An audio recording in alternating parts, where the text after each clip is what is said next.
A couple of weeks ago, Sidney Poitier presented Muhammad Ali with the Arthur Ashe Award for Courage at the 5th Annual ESPY Awards. In remarks to the press after rehearsals, Ali was asked which moment in his life had tested his courage most. Muhammad Ali, who may very well be the greatest boxer in history, a man who now struggles with Parkinson's disease, said that the moment which tested his courage most was, quote, resisting Vietnam, unquote. Poitier remarked, quote, Ali paid a price, emotional, financial, and professional. But isn't that what courage is all about? Unquote. I was touched by these words, not least because my own grandfather suffered from the debilitating effects of Parkinson's disease for the decade that I was privileged to be old enough to remember my visits before he died. Ali is a brave man, to a significant degree because he is still active and visible in spite of Parkinson's disease, which strips its victims of motor neuron control such that simple tasks become impossible. Walking, talking, eating, everything. Yet it was resisting the forced participation in mass murder that was Ali's greatest challenge. Quote, hell no, I will not go and kill my brothers and sisters in Vietnam, unquote, was how he phrased it. When Muhammad Ali converted to Islam, he joined a movement seeking justice, not just for African Americans in the United States, but for oppressed people the world over. This is the ethical core that many African Americans in particular see in Islam. When Ali made that choice, he lost his heavyweight title, champion of the world. Some people were critical of Muslims for refusing to fight in Vietnam. Some called them cowards for refusing to serve their country. History has shown us that these men were not cowards, but heroes, who correctly saw that the war in Vietnam was not a war to protect our country, but rather it was a war to rob another people of their land and their dignity. Justice triumphed in Vietnam. The people won.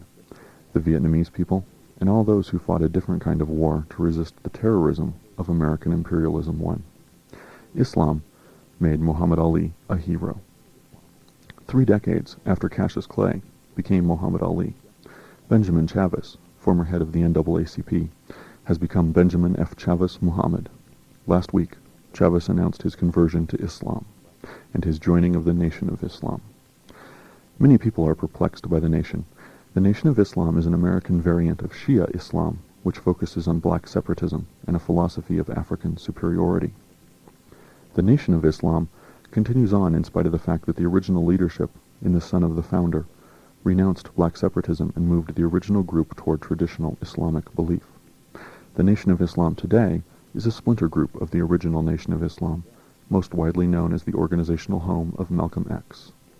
Malcolm X himself left the nation shortly before his death to convert to traditional Sunni Islam, at which time he took the name Malik el-Shabazz. The Nation of Islam today preaches black enterprise, black business, and an inherent inferiority and thus a jealous rage of Anglo peoples. I have a personal problem with the suggestion that white people are inferior and that racism arises out of a desire to suppress the superior Africans.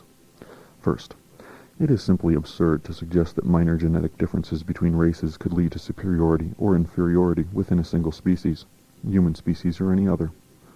And second, to suggest that racism is the product of an inferiority complex is to hide one's head in the sand. Racism is about profit. To suggest otherwise is to be part of the problem, not the solution. When Muhammad Ali converted to Islam, he rejected the Vietnam War because of an analysis of capitalism, not of genetics. When Benjamin F. Chavez Muhammad says he continues, quote, working in the civil rights movement to build black unity, unquote, does he realize that the problems of black America are essentially the same problems as every other victim of capitalist exploitation? Or does he just want a bigger piece of the illusory capitalist pie for himself? This is Richard Curtis.